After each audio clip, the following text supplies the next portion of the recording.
Dracula by Bram Stoker. Chapter 2. Jonathan Harker's Journal continued. 5th of May. I must have been asleep, for certainly if I had been fully awake I must have noticed the approach of such a remarkable place. In the gloom the courtyard looked of considerable size, and as several dark ways led from it under great round arches, it perhaps seemed bigger than it really is. I have not yet been able to see it by daylight. When the calèche stopped, the driver jumped down and held out his hand to assist me to alight. Again I could not but notice his prodigious strength. His hand actually seemed like a steel vice that could have crushed mine if he had chosen. Then he took my traps and placed them on the ground beside me as I stood close to a great door, old and studded with large iron nails, and set in a projecting doorway of massive stone.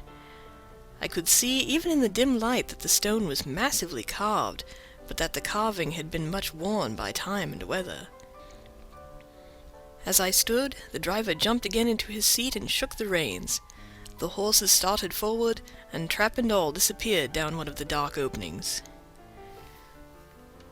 I stood in silence where I was, for I did not know what to do. Of bell or knocker there was no sign. Through these frowning walls and dark window openings it was not likely that my voice could penetrate. The time I waited seemed endless, and I felt doubts and fears crowding upon me. What sort of place had I come to, and among what kind of people? What sort of grim adventure was it on which I had embarked? Was this a customary incident in the life of a solicitor's clerk sent out to explain the purchase of a London estate to a foreigner? Solicitor's clerk. Mina would not like that. Solicitor, for just before leaving London I got word that my examination was successful and I am now a full-blown solicitor.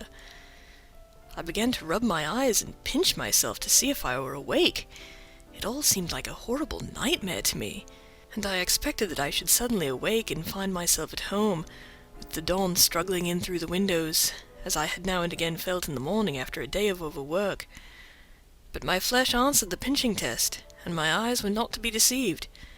I was indeed awake and among the Carpathians. All I could do now was to be patient and to wait the coming of morning.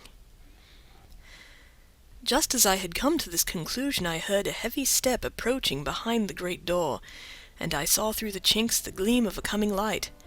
Then there was the sound of rattling chains and the clanking of massive bolts drawn back. A key was turned with the loud grating noise of long disuse, and the great door swung back. Within stood a tall old man, clean-shaven save for a long white moustache, and clad in black from head to foot without a single speck of color about him anywhere. He held in his hand an antique silver lamp, in which the flame burned without a chimney or globe of any kind, throwing long, quivering shadows as it flickered in the draught of the open door. The old man motioned me in with his right hand with a courtly gesture, saying in excellent English, but with a strange intonation, "Welcome to my house. Enter freely, and of your own free will." He made no motion of stepping to meet me, but stood like a statue, as though his gesture of welcome had fixed him into stone. The instant, however, that I had stepped over the threshold, he moved impulsively forward, and holding out his hand, grasped mine with a strength which made me wince, an effect which was not lessened by the fact that it seemed cold as ice, more like the hand of a dead than a living man. Again he said, "Welcome to my house. Enter freely, go safely, and leave something of the happiness you bring." The strength of the handshake was so much akin to what I had noticed in the driver, whose face I had not seen, that for a moment I doubted if it were not the same person to whom I was speaking. So to make sure, I said interrogatively, "Count Dracula?" He bowed in a courtly way as he replied, "I am Dracula, and I bid you welcome, Mr. Harker, to my house. Come in, the night air is chill and you must need to eat and rest." As he was speaking, he put the lamp on a bracket on the wall and, stepping out, took my luggage. He had carried it in before I could forestall him. I protested, but he insisted. "Nay, sir, you are my guest. It is late, and my people are not available. Let me see to your comfort myself." He insisted on carrying my traps along the passage, and then up a great winding stair, and along another great passage on whose stone floor our steps rang heavily. At the end of this he threw open a heavy door, and I rejoiced to see within a well-lit room in which a table was spread for supper, and on whose mighty hearth a great fire of logs, freshly replenished, flamed and flared. The Count halted, putting down my bags, closed the door, and crossing the room opened another door, which led into a small octagonal room lit by a single lamp, and seemingly without a window of any sort. Passing through this, he opened another door, and motioned me to enter. It was a welcome sight, for here was a great bedroom well lighted and warmed by another log fire, also added to but lately, for the top logs were fresh, which sent a hollow roar up the wide chimney. The Count himself left my luggage inside and withdrew, saying, before he closed the door, "You will need, after your journey, to refresh yourself by making your toilette. I trust you will find all you wish. When you are ready, come into the other room, where you will find your supper prepared." The light and warmth of the Count's courteous welcome seemed to have dissipated all my doubts and fears. Having then reached my normal state, I discovered that I was half famished with hunger, so making a hasty toilette I went into the other room. I found supper already laid out. My host, who stood on one side of the great fireplace leaning against the stonework, made a graceful wave of his hand toward the table and said, "I pray you be seated and sup how you please. You will, I trust, excuse me that I do not join you, but I have dined already, and I do not sup." I handed to him the sealed letter which Mr. Hawkins had entrusted to me. He opened it and read it gravely. Then, with a charming smile, he handed it to me to read. One passage of it at least gave me a thrill of pleasure. "I must regret that an attack of gout, from which malady I am a constant sufferer, forbids absolutely any travelling on my part for some time to come. But I am happy to say I can send a sufficient substitute, one in whom I have every possible confidence. He is a young man, full of energy and talent in his own way, and of a very faithful disposition. He is discreet and silent, and has grown into manhood in my service. He shall be ready to attend on you when you will during his stay, and shall take your instructions in all matters." The Count himself came forward and took off the cover of a dish, and I fell to at once on an excellent roast chicken. This, with some cheese and a salad and a bottle of old Tokay, of which I had 2 glasses, was my supper. During the time I was eating it, the Count asked me many questions as to my journey, and I told him by degrees all I had experienced. By this time I had finished my supper, and by my host's desire had drawn up a chair by the fire and begun to smoke a cigar which he offered me, at the same time excusing himself that he did not smoke. I had now an opportunity of observing him, and found him of a very marked physiognomy. His face was a very strong aquiline, with high bridge of the thin nose and peculiarly arched nostrils, and with lofty domed forehead and hair growing scantily round the temples but profusely elsewhere. His eyebrows were very massive, almost meeting over the nose, and with bushy hair that seemed to curl in its own profusion. The mouth, so far as I could see it under the heavy moustache, was fixed and rather cruel-looking, with peculiarly sharp white teeth. These protruded over the lips, whose remarkable ruddiness showed astonishing vitality in a man of his years. For the rest, his ears were pale, and at the tops extremely pointed. The chin was broad and strong, and the cheeks firm though thin. The general effect was one of extraordinary pallor. Hitherto I had noticed the backs of his hands as they lay on his knees in the firelight, and they had seemed rather white and fine, but seeing them now close to me I could not but notice that they were rather coarse, broad, with squat fingers. Strange to say, there were hairs in the centre of the palm. The nails were long and fine, and cut to a sharp point. As the Count leaned over me, and his hands touched me, I could not repress a shudder. It may have been that his breath was rank, but a horrible feeling of nausea came over me, which, do what I would, I could not conceal. The Count, evidently noticing it, drew back, and with a grim sort of smile, which showed more than he had yet done of his protuberant teeth, sat himself down again on his own side of the fireplace. We were both silent for a while, and as I looked towards the window I saw the first dim streak of the coming dawn. There seemed a strange stillness over everything, but as I listened, I heard as if from down below in the valley the howling of many wolves. The Count's eyes gleamed, and he said, "Listen to them. The children of the night. What music they make!" Seeing, I suppose, some expression in my face strange to him, he added, "Ah, sir, you dwellers in the city cannot enter into the feelings of the hunter." Then he rose and said, "But you must be tired. Your bedroom is all ready, and tomorrow you shall sleep as late as you will. I have to be away till the afternoon, so sleep well and dream well."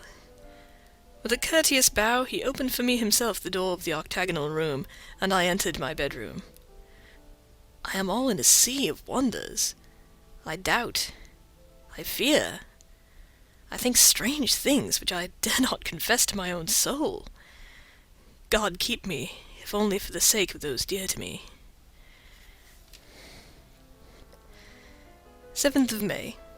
It is again early morning, but I have rested and enjoyed the last 24 hours. I slept till late in the day and awoke of my own accord. When I had dressed myself, I went into the room where we had supped, and found a cold breakfast laid out, with coffee kept hot by the pot being placed on the hearth.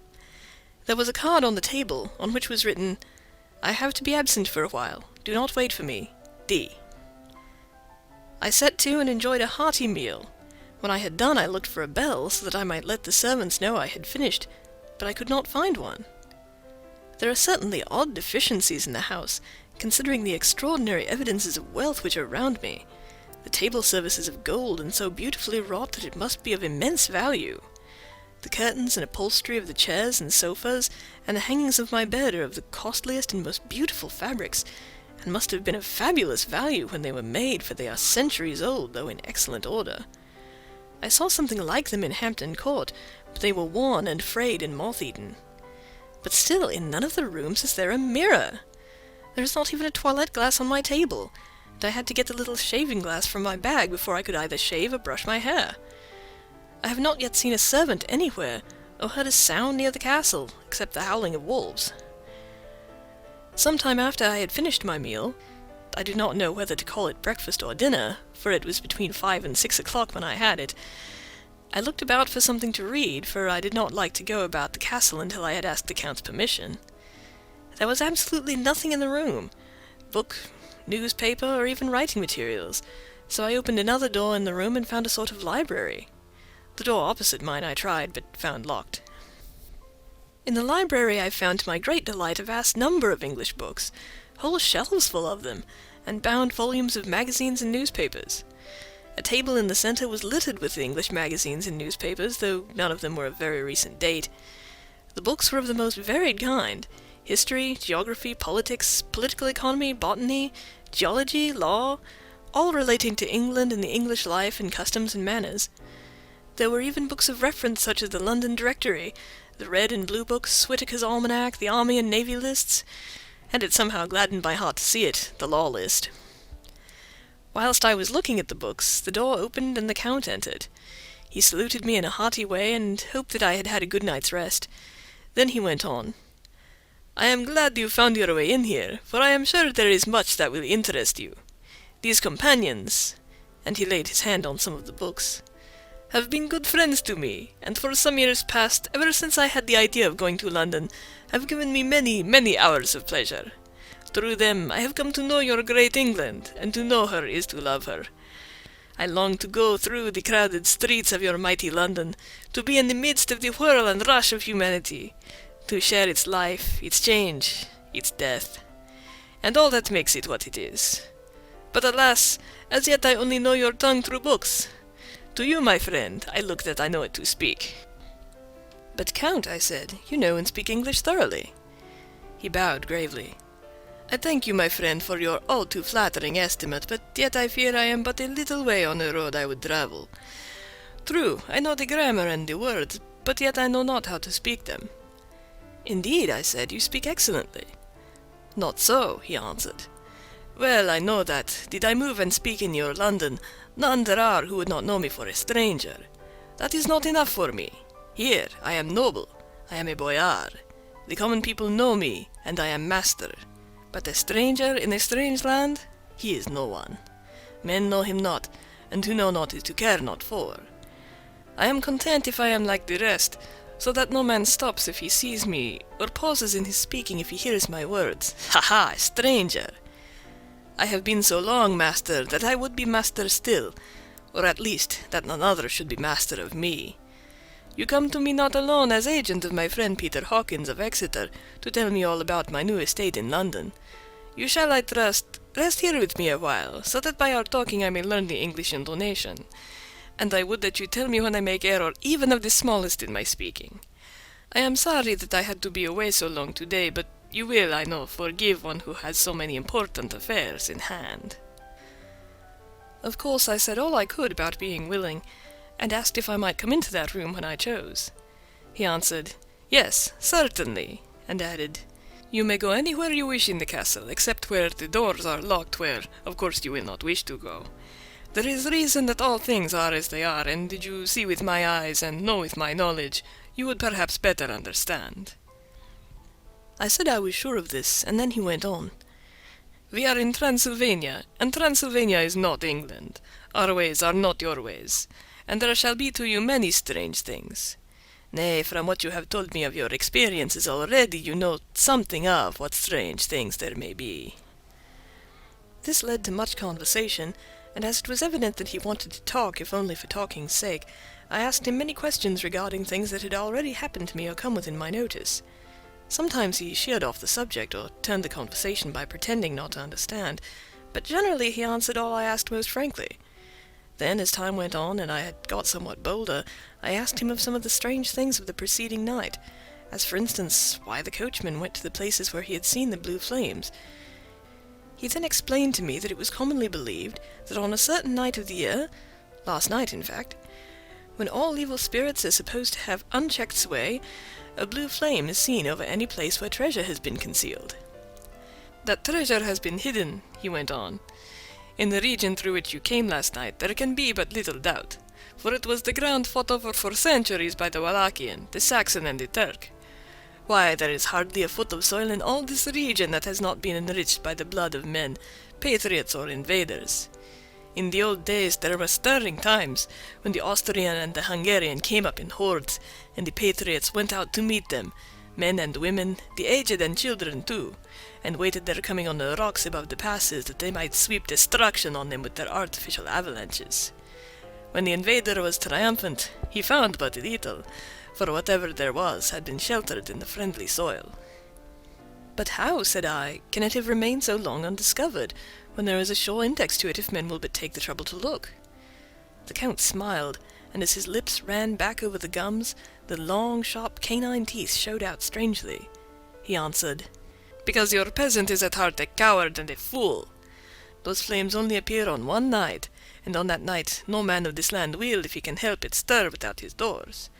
And, dear sir, even if he did, he would not know what to do. Why, even the peasant that you tell me of, who marked the place of the flame, would not know where to look in daylight even for his own work. Even you would not, I dare be sworn, be able to find these places again." "There you are right," I said. "I know no more than the dead where even to look for them." Then we drifted on to other matters. "Come," he said at last, "tell me of London, and of the house which you have procured for me." With an apology for my remissness, I went into my own room to get the papers from my bag.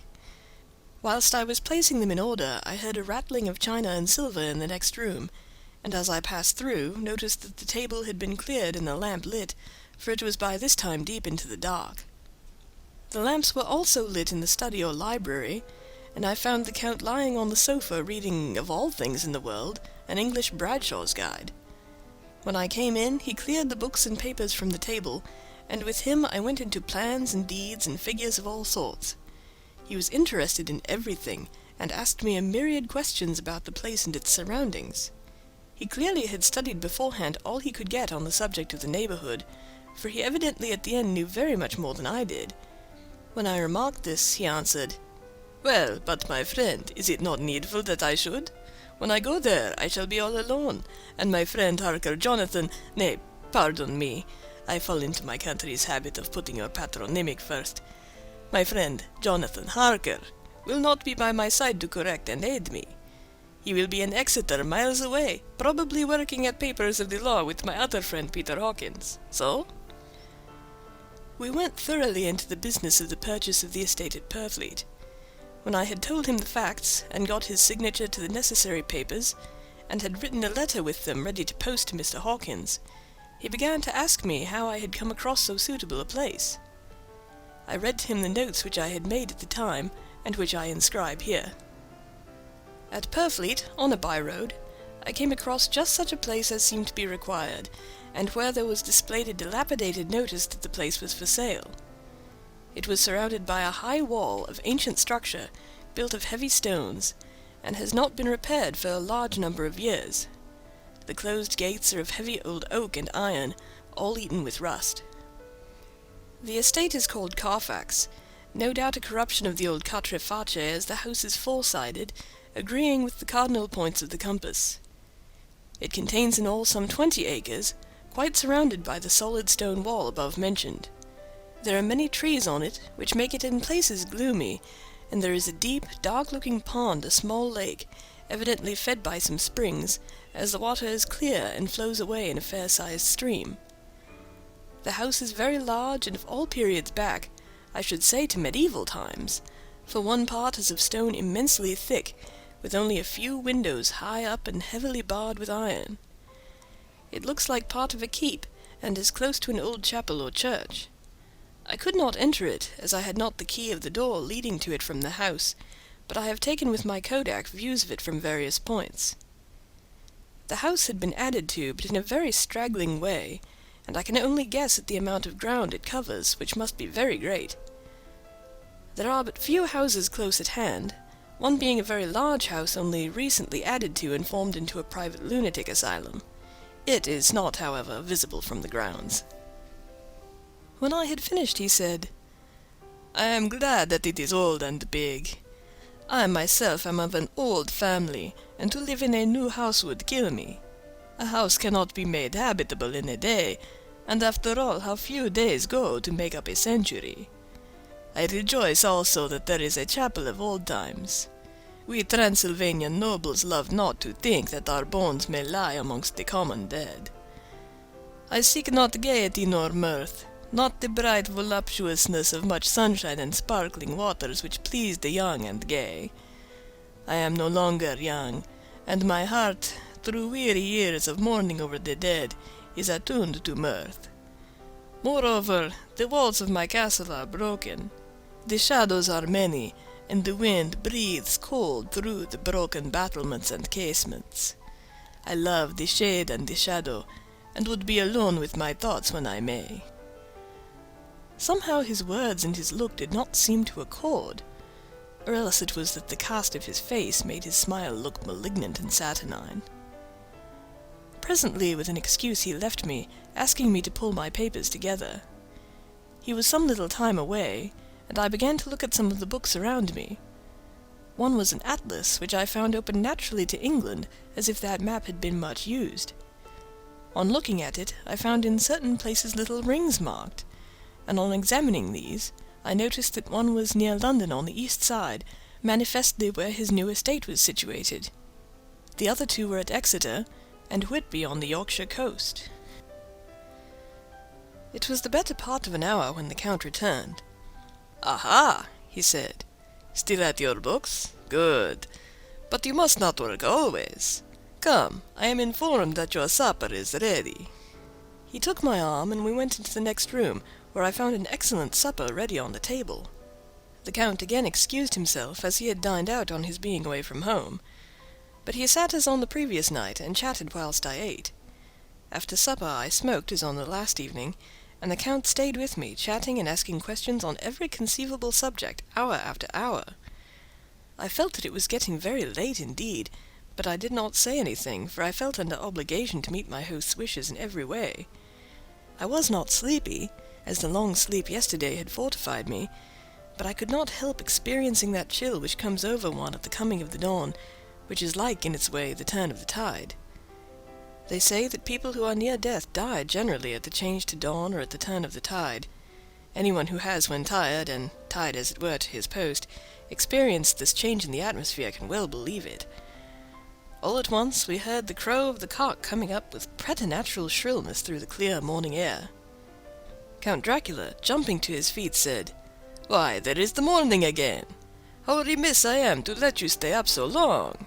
You must make your conversation regarding my dear new country of England less interesting, so that I may not forget how time flies by us." And with a courtly bow, he quickly left me. I went into my room and drew the curtains, but there was little to notice. My window opened into the courtyard. All I could see was the warm grey of the quickening sky. So I pulled the curtains again, and have written of this day. 8th of May. I began to fear as I wrote in this book that I was getting too diffuse, but now I am glad that I went into detail from the first, for there is something so strange about this place and all in it that I cannot but feel uneasy. I wish I was safe out of it, or that I had never come. It may be that this strange night existence is telling on me, but would that that were all. If there were anyone to talk to I could bear it, but there is no one. I have only the Count to speak with, and he... I fear I am myself the only living soul within the place. Let me be prosaic so far as facts can be.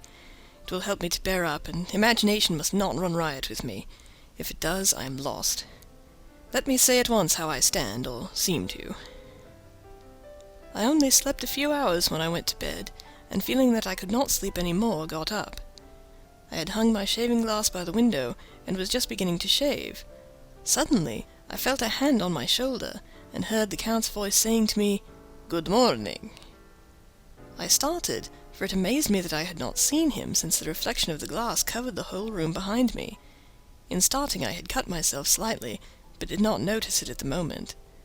Having answered the Count's salutation, I turned to the glass again to see how I had been mistaken. This time there could be no error, for the man was close to me, and I could see him over my shoulder, but there was no reflection of him in the mirror. The whole room behind me was displayed, but there was no sign of a man in it, except myself. This was startling, and coming on top of so many strange things, was beginning to increase that vague feeling of uneasiness which I always have when the Count is near. But at the instant I saw that the cut had bled a little, and the blood was trickling over my chin. I laid down the razor, turning as I did so half round to look for some sticking plaster. When the Count saw my face, his eyes blazed with a sort of demoniac fury, and he suddenly made a grab at my throat. I drew away, and his hand touched the string of beads which held the crucifix. It made an instant change in him, for the fury passed so quickly that I could hardly believe that it was ever there. "Take care," he said. "Take care how you cut yourself. It is more dangerous than you think in this country." Then, seizing the shaving glass, he went on, "And this is the wretched thing that has done the mischief. It is a foul bauble of man's vanity. Away with it!" And opening the window with one wrench of his terrible hand, he flung out the glass, which was shattered into 1,000 pieces on the stones of the courtyard far below. Then he withdrew without a word. It is very annoying, for I do not see how I am to shave, unless in my watch case or the bottom of the shaving pot, which is fortunately of metal. When I went into the dining room, breakfast was prepared, but I could not find the Count anywhere, so I breakfasted alone. It is strange that as yet I have not seen the Count eat or drink. He must be a very peculiar man. After breakfast, I did a little exploring in the castle. I went out on the stairs and found a room looking towards the south. The view was magnificent, and from where I stood there was every opportunity of seeing it. The castle is on the very edge of a terrific precipice. A stone falling from the window would fall 1,000 feet without touching anything. As far as the eye can reach is a sea of green treetops, with occasionally a deep rift where there is a chasm. Here and there are silver threads where the rivers wind in deep gorges through the forests. But I am not in heart to describe beauty, for when I had seen the view I explored further. Doors, doors, doors everywhere, and all locked and bolted. In no place save from the windows in the castle walls is there an available exit. The castle is a veritable prison, and I am a prisoner.